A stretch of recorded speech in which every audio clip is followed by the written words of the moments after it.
Bonjour, bonsoir à vous, la famille, que l'Éternel vous soit favorable. Merci infiniment, Dieu le Tout-Puissant, lui qui nous a encore ensemble aujourd'hui. Que son nom soit glorifié en éternité. Et pourquoi pas, merci à vous, comme je dis toujours, vous qui me permettez de rentrer dans vos maisons, que l'Éternel Dieu Tout-Puissant se souvienne de vous. Première fois, mon frère, ma soeur, soyez les bienvenus parmi nous. Que le Seigneur Dieu Tout-Puissant vous soit favorable. C'est pas un hasard que vous soyez parmi nous. Sachez qu'ici, nous disons qu'une chose, c'est faire des bonnes actions, ne pas arrêter, tel est notre slogan. C'est bien pour ça que nous sommes ici, pour pratiquer des bonnes œuvres. Alors ici, nous avons pour un thème, aujourd'hui frères et sœurs, c'est non à l'évangile de la peur. Donc c'est bien tout autour de ça que nous allons partager tout au long de cette émission. Mais pour l'heure, vous le savez, nous pouvons commencer sans faire, sans pour autant laisser l'Esprit, lui, enseignant par excellence, nous guider. Alors prions vous et moi au nom de Jésus-Christ. Seigneur éternel, merci pour ce temps favorable que tu nous as donné. Père, nous te supplions que le Saint-Esprit se manifeste puissamment tout au long de cette émission, afin qu'il nous transmette la connaissance, la sagesse, l'intelligence pour la mission dont tu nous as appelés. Seigneur éternel, insistez-nous, Seigneur, du début jusqu'à la fin, comme l'alpha et oméga, Seigneur éternel. Pourquoi pas pour le reste de la journée et de la soirée, pour certains, Père éternel. C'est pour cela, Seigneur, nous te louons, nous te glorifions, nous croyons à ton évangile, à ta puissance, à ton pouvoir, et nous croyons aussi à tout ce que nous disons, et nous voyons cela s'accomplir par la foi. Merci infiniment, nous avons ainsi prié, et nous disons Amen. Amen, que Dieu soit loué. Alors, non à l'évangile de la peur. Non à l'évangile de la peur, c'est tout simplement tout ce que nous voyons aujourd'hui dans les églises, bâtiments, et aussi dans les assemblées, et aussi dans les réunions qui s'est fait dans les réseaux sociaux. Donc, sur 100%, nous voyons 20% le vrai évangile et 80% l'évangile de la peur. Alors, l'évangile de la peur, c'est construit tout autour des sorciers, diables, les sirènes, les marabouts, les péchés, les vols, voilà, c'est tout cela que j'appelle évangile de la peur. Pourquoi les gens, l'homme de Dieu te dira que tu dois retourner dans les prières, que tu dois revenir euh, à Dieu. Pourquoi? Parce que dans ta famille, il y a des sorciers, il y a cela, donc tu dois revenir vers Dieu, sinon tu vas y perdre ta vie. Tu dois revenir à Dieu, sinon tu vas perdre ton travail. Tu dois revenir à Dieu, sinon tu n'iras pas au paradis. Tu dois revenir à Dieu, sinon tu vas perdre ton enfant. Voilà, c'est un peu ces choses que nous attendons. Et bien d'autres, en plus, bien d'autres que je n'ai pas citées aussi. Donc, en tout ça, c'est l'évangile de la peur que, aujourd'hui, nous attendons dans les bouches des hommes de Dieu. Alors, aujourd'hui, Dieu m'a mis à cœur de parler de ça, vous le savez. Dernièrement, nous avons parlé d'un thème qui s'est nommé aussi dans l'évangile des mérites. Mais Dieu m'a amené aujourd'hui à partager avec vous sur la peur, non, à l'évangile de la peur. Mais pour ça, je vais prendre un verset, frères et sœurs. Je vais y aller là en Jean 3, 16. Alors, j'ai lu au nom de Jésus-Christ.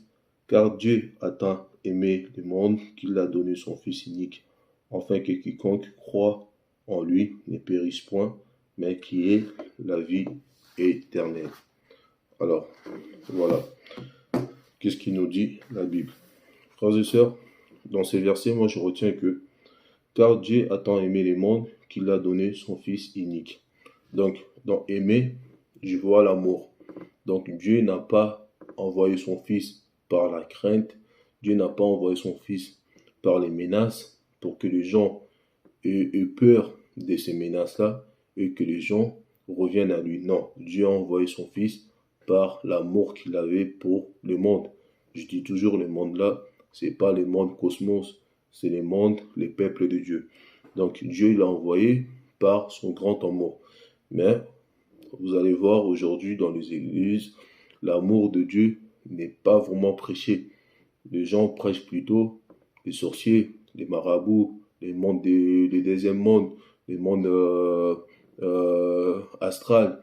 tout ça, ils vont prêcher, ils vont vous dire qu'est-ce qui se passe là-bas, ils vont vous dire les prisons d'eau, comment le diable il fonctionne, ils vont vous dire tout ça, alors que c'est pas ce que les enfants de Dieu veulent attendre. En fait, j'aimerais vous dire que quand vous partez dans une église, et que dans cette église-là, le nom de Jésus est cité à 20% et 80%, c'est une pub des sorciers, une pub des mondes des ténèbres, pub des mondes astrales, pub de tout cela. Sachez que là-bas ne parle pas de l'amour de Dieu. Il n'y a pas l'évangile des grâces là-bas. Il n'y a que l'évangile de la peur. Parce que la Bible dit, le Seigneur doit être au centre de nos conversations. Le Seigneur doit être au début, comme l'alpha, et comme oméga, et au centre de notre conversation. Et non, le Seigneur doit être qu'au début, nous parlons du Seigneur, et des 15 minutes, nous parlons des démons, nous parlons de leur monde, nous parlons de ce qu'ils font, de leurs plans, tout ça.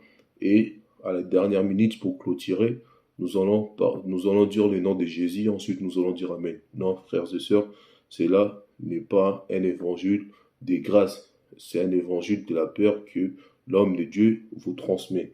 Pourquoi je dis cela? Nous allons prendre un verset pour confirmer cela.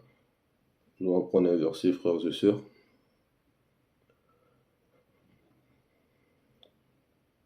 Nous allons prendre un verset à ça et nous allons voir cela. Alors, je suis dans Jean 8. Jean 8, 1. Jean 8, 1, verset 1 à 4. Je lis au nom de Jésus-Christ. Jésus s'est rendu à la montagne des Oliviers. Mais, dès le matin, il alla de nouveau dans le temple, et tout le peuple vint à lui. S'étant assis, il les enseigna. Alors, les scribes et les pharisiens amenèrent une femme surprise en adultère et la plaça au milieu du peuple. Il dira à Jésus, Maître, cette femme a été surprise en flagrant délit d'adultère.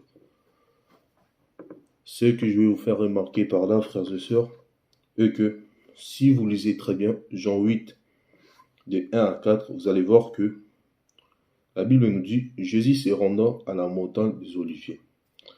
Mais, dès le matin, il alla de nouveau dans le temple, et tous les peuples vinrent à lui, s'étant assis, il les enseignait. Donc, Jésus, il enseignait, Jésus était le centre. Donc, Jésus, c'était lui le centre de tous les regards, de tous ces peuples qui sont venus pour écouter l'enseignement de notre Maître Jésus.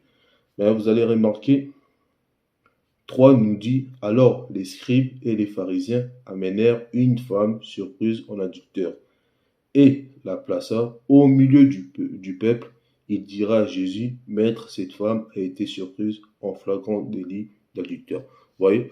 Donc, en 3, il nous dit, alors les scribes et les pharisiens amenèrent une femme surprise en adultère et les plaça au milieu. Donc, au milieu, Jésus n'était plus le centre de la conversation. Donc, qu'est-ce qui est venu au centre? C'était la femme qui était en adultère. Donc, c'était la femme là, ce n'était plus Jésus. C'était les mondes qui étaient maintenant au milieu de leur conversation. Donc, quand vous partez dans une église où l'église parle que du monde, où l'église parle que de la richesse, où l'église parle que de la bénédiction, où l'église parle que du mariage, l'église parle que du bonheur, l'église parle du démon, il parle du monde, monde des ténèbres, il parle de tout cela. Jésus n'est pas au centre de cette église. Jésus-Christ n'est pas au centre. Ils vont vous parler, ils ont une technique, ils vont vous dire le nom de Jésus au début, comme je vous ai dit, et dans les 15 minutes qui suivent, ils vont vous parler du bonheur, que Dieu va vous bénir, que vous allez vous marier, ceci, cela, et après, ils vont vous parler qu'est-ce que les diables vont faire dans ta vie, tout cela. Donc, Jésus n'est pas là. Et à la fin, pour clôturer, ils vont vous parler de Jésus. Alors que non, Jésus-Christ doit être au centre de nos conversations. Il doit être au début, quand nous commençons, au centre, quand nous parlons tout au long des prédications, et à la fin, comme oméga. Donc, retenez ça, bien aimé, c'est l'évangile de la peur et non l'évangile des grâces de Jésus-Christ qui nous a donné. Mais je vais lire Romains chapitre 1, verset 1 à 14. Alors, qu'est-ce qu'il nous dit le frère Paul? Paul, serviteur de Jésus-Christ, appelé à être apôtre, mis à part pour annoncer l'évangile de Dieu, qu'il avait été promu auparavant de la part de Dieu par ses prophètes dans les saintes écritures, et qui concerne, écoutez bien, 3, et qui concerne son fils, né de la postérité de David selon la chair, et déclaré fils de Dieu avec puissance selon l'esprit de sainteté par sa résurrection d'entre les morts, Jésus-Christ notre Seigneur. Vous voyez dans 3, Romains 1, 3, il nous dit, et qui concerne son fils. Donc, l'évangile doit concerner Jésus-Christ et rien d'autre. Doit concerner Jésus-Christ. C'est pour cela, Paul nous dit, je prêche Christ ressuscité. Donc, doit concerner que Christ, ne doit pas concerner les sorciers. Aujourd'hui, dans les églises, ils vous parlent des sorciers, ils vous parlent des démons, ils vous parlent même de qu'est-ce qu'ils peuvent faire, ils vous parlent même de leur pratique, de leur mission, ils vous parlent de leur système, de leur tactique, comment ça marche là-bas, qu'est-ce qu'ils font là-bas, comment s'organiser. Non, non, non. Nous devons faire la pub de Jésus-Christ et non faire la pub de ces démons ou non faire la pub du bonheur. Non, la Bible nous dit les bonheurs, je vous ai toujours dit que Dieu nous a déjà bénis, frères et sœurs. Il suffit de croire en Jésus. L'évangile de Dieu, c'est de croire, c'est tout. L'évangile de Jésus-Christ, Christ ressuscité, c'est de croire en Jésus et cela suffit. Christ a déjà tout fait. La Bible dit tout est accompli, frères et sœurs. Et ces choses sont accomplies déjà. Il suffit de croire et les choses vont venir. L'évangile donc que je vous parle, ce n'est pas que tu dois arrêter de faire oui, c'est vrai, nous devons arrêter de faire des choses qui sont des choses mauvaises. Mais nous ne devons pas arrêter pour que Dieu nous bénisse. Non. Dieu ne nous bénit pas parce que nous prions. Dieu ne nous bénit pas parce que nous marchons correctement. Non. Dieu bénit par son amour. Dieu est béni par... En fait, Dieu nous a déjà bénis en plus. Dieu nous a déjà bénis. En fait, c'est là, s'accomplisse juste. Parce que pourquoi? Nous avons la foi en Dieu. Quand nous appliquons, quand nous mettons notre foi à Dieu, eh bien, toutes ces choses qui a déjà été accomplies, maintenant viennent à être réalisées. Ils vous diront que ouais, vous avez les diables en vous, vous avez l'esprit impur dans vous, vous êtes possédés des démons, tout ça. Mais moi, je me pose des questions, frères et sœurs. Réfléchissez une minute. Vous qui êtes nés de nouveau, ou vous qui êtes des nouvelles personnes, de nouvelles créatures dans l'esprit. C'est comme aujourd'hui, je vous donne un exemple. Vous qui déménagez pour une nouvelle maison, un nouveau appartement, avant de rentrer dans cette maison, avant de rentrer dans cet appartement, qu'est-ce que vous allez faire? Vous allez passer un coup de balayage, vous allez balayer, vous allez inspirer la maison, vous allez nettoyer. Eh bien, c'est la même chose. Jésus qui vient dans vous, Jésus qui rentre dans vous, Jésus qui habite dans vous, car vous êtes le temple du Saint-Esprit. Mais ce Jésus-Christ ne va pas venir habiter avec tous ces désordres, toutes les poussières, toute l'impédicité que vous avez eue. Paul dit que nous sommes morts avec Christ et ressuscités avec. Donc l'Éternel a pris soin de nettoyer. Il a pris soin de réparer ce qui n'allait pas.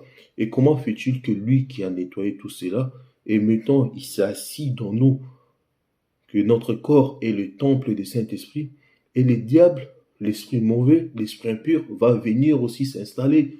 Donc, dans cet raisonnement-là, si je vais terre à terre, donc le diable va lui dire, ben, fais-moi de la place. L'esprit mauvais va lui dire, fais-moi de la place, moi aussi je vais m'installer. Non, il n'y a pas de sens. Il n'y a pas de sens. Il faudra savoir une chose, frères et sœurs, même quand tu es converti, même quand tu es né de nouveau, ben c'est là, ça ne nous empêche pas de pratiquer quelquefois les mal. Qu'est-ce qui est normal, car même moi qui vous parle ici, je ne peux pas enlever mon doigt pour dire que je suis 100% saint. Non. Mais c'est là, ça arrive pour nous fortifier. C'est là, ça arrive pour nous dire que non, par là, je ne vais pas y aller. Car les mal, quand nous serons toujours dans ce monde, les mal existera toujours. Mais l'important, c'est, comme je vous ai dit dans les thèmes précédents, c'est de se fortifier, de renforcer notre défense. Donc que personne vous donne de la peur, que personne vous mette de la peur. Si tu fais si tu continues, c'est là, tu vas rester, tu vas pas y aller au paradis. Non, frères et sœurs, ça n'a rien à voir avec les paradis. C'est par l'amour, c'est par la grâce que Dieu nous a donné le ciel, que Dieu nous a donné les Saint-Esprit, que Dieu nous a donné les paradis. C'est pas par rapport au mérite. Non. Qu'ils vous arrêtent de vous dire, qu'ils arrêtent de vous dire ça, ces hommes de Dieu. C'est pas comme ça, frères et sœurs. Je vais prendre un verset. Prendre un verset. Galates 1,6. Alors, Galates, verset 1. Galates chapitre 1, verset 6. Qu'est-ce qu'il dit, frère Paul? Il dit, je m'étonne que vous vous détourniez si proprement de celui qui vous a appelé par la grâce de Christ pour passer à un autre évangile. Vous voyez qu'est-ce que l'apôtre dit? Apôtre Paul, parce que si nous commençons à Galates 1, verset 1, vous allez voir que apôtre Paul, là, il parle à des personnes qui avaient déjà cru à l'évangile, au bon évangile, qui sont retournés maintenant dans la loi.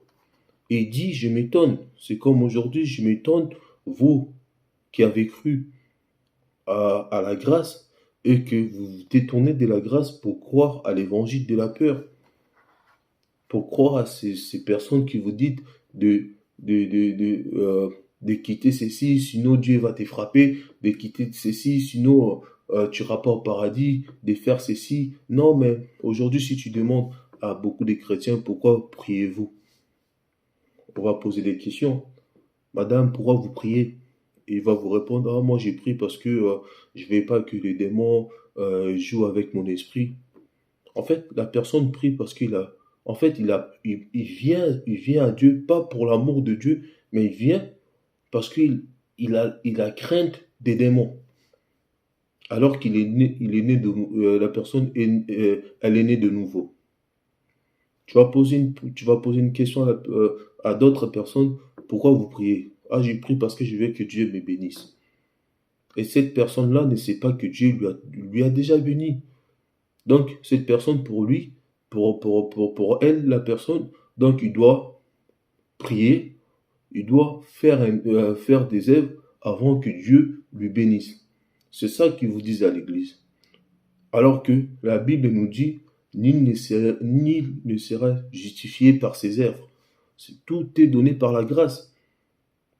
Mais la personne va te dire, non, je prie parce que je veux que Dieu me bénisse. Ça n'a pas de sens.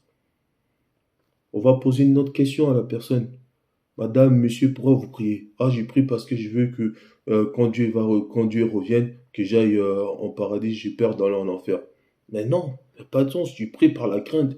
Non, tu dois prier pour l'amour de Dieu. Vous savez, Dieu a créé les gens responsables. Et Dieu a besoin des vrais amours. Dieu n'a pas besoin de la crainte pour lui servir. Non, non. Car toutes les personnes qui ont voulu servir Dieu par la crainte, ils n'ont pas reçu. Dans la loi, personne n'a reçu. Ils ont tous échoué. D'ailleurs, Jésus dit, tous ceux qui sont venus avant moi, c'était des voleurs et des brigands. Donc c'est par l'amour que nous devons servir le Seigneur et pas dans la crainte. C'est par l'amour, frères et sœurs. Je vais prendre un verset pour vous dire. Je suis dans Jean 15, verset 5. Voilà même qu'est-ce qu'il nous dit la Bible. Jésus dit, je suis les cèpes, vous êtes les serments. Celui qui demeure en moi et en qui je demeure porte beaucoup de fruits, car sans moi, vous ne pouvez rien.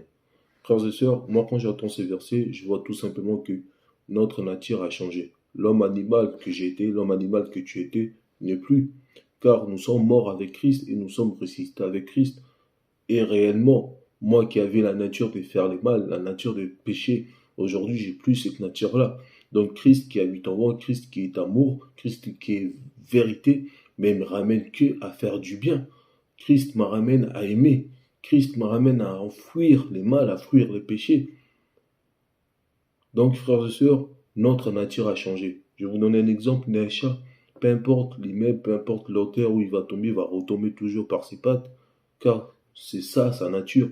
Mais comme nous, maintenant, on peut commettre quelques fautes, car personne ne peut lever son doigt pour dire que moi je suis pire que ça. Non. Mais notre nature à nous aujourd'hui ne va pas nous amener à aller se jeter, à aller prendre plaisir au péché. Non, c'est impossible. C'est impossible, frères et sœurs. Donc, prenez pas votre temps à écouter toutes ces personnes qui vous prêchent un évangile de la peur pour vous faire peur, revenir à Jésus, parce que si tu ne reviens pas, les diables, non, on a l'amour du Seigneur en nous. Donc, si je dois me revenir envers mon Père, c'est là, ça sera par l'amour et pas par la crainte du diable. Qu'est-ce que le diable peut me faire? Moi qui a mon Père, qui a vaincu le monde, lui qui a vaincu les diables, qu'est-ce que le diable peut me faire? Par contre, que devons-nous prêcher? C'est ça qui est important. Nous devons prêcher non l'évangile de la peur, mais nous devons prêcher. Marc 16, 15 nous dit qu'est-ce que nous devons prêcher. Marc 16, verset 15. Je lis au nom de Jésus-Christ. Marc 16, verset 15. 16, verset 15, la Bible nous dit allez par tous les mondes et prêchez la bonne nouvelle à toute la création. Vous voyez, allez par tous les mondes et prêchez la bonne nouvelle à toute la création. Donc, même lui-même, le Seigneur nous recommande d'aller prêcher la bonne nouvelle. Mais aujourd'hui, pourquoi prêchez-vous dans les églises la mauvaise nouvelle et vous prêchez pire que ça, un message de la peur, un message diabolique, un message pour que les enfants de Dieu se focalisent dans la peur. Non. Qu'est-ce que tu me parles des démons, il fait ceci, il fait cela, dans le monde astral, dans le monde démoniaque, dans les deuxièmes mondes, ils font ça. Je m'en fiche de tout ça. Moi, tout ce que j'ai envie de recevoir, tout ce que j'ai envie d'attendre, c'est parler du Seigneur, parler de son amour. C'est ça le message qu'il nous recommande. Pas de me parler de la bénédiction, pas de me parler du bonheur, pas de me parler des voyages, pas de me parler de la voiture, de la maison que je vais acheter. Non, tout cela, le Seigneur nous a donné. Le Seigneur a dit, cherchez d'abord le royaume des cieux et tout cela, ça vous sera donné par la suite. C'est de chercher d'abord la paix, la joie en moi. Et la joie, je le retrouve par le Saint-Esprit. Et moi qui a la joie, moi qui a la paix, eh bien, celui qui a la paix, il va pouvoir bien travailler, il va pouvoir s'acheter tout ce qu'il veut et Dieu va pouvoir lui donner cela parce que il a la paix dans le Saint-Esprit. Il marche selon les Écritures et pas par la crainte de démons ou pas par la crainte de ne pas aller au paradis ou pas par la crainte de ne pas se faire frapper par Dieu, mais par l'amour de Dieu qui fait cela. Donc Marc 16, 15, il nous dit, allez partout, allez par tous les mondes et prêcher la bonne nouvelle à toute la création. Donc c'est la bonne nouvelle que devons-nous prêcher et non autre chose. Et qui est la bonne nouvelle? Qui est la bonne nouvelle? C'est là la question que nous devons se poser. Qui est la bonne nouvelle? Luc 2, 9, 11 nous dit. Qui est la bonne nouvelle? Luc, verset 2. Luc chapitre 2, verset 9 à 11. Alors, la Bible nous dit, et voici un ange du Seigneur leur apparut, et la gloire du Seigneur resplendit autour d'eux. Ils furent saisis d'une grande frayeur. Mais l'ange leur dit, ne craignez point, car je vous annonce une bonne nouvelle, qui sera pour tous les peuples le sujet d'une grande joie. C'est aujourd'hui, dans la ville de David, il vous est né un sauveur qui est le Christ, le Seigneur. Voilà la bonne nouvelle. La bonne nouvelle, c'est de parler de Christ. Christ, c'est la bonne nouvelle. Christ, c'est la grâce. C'est de parler de la grâce. Mais dans les églises, c'est pas la grâce qui vous parle.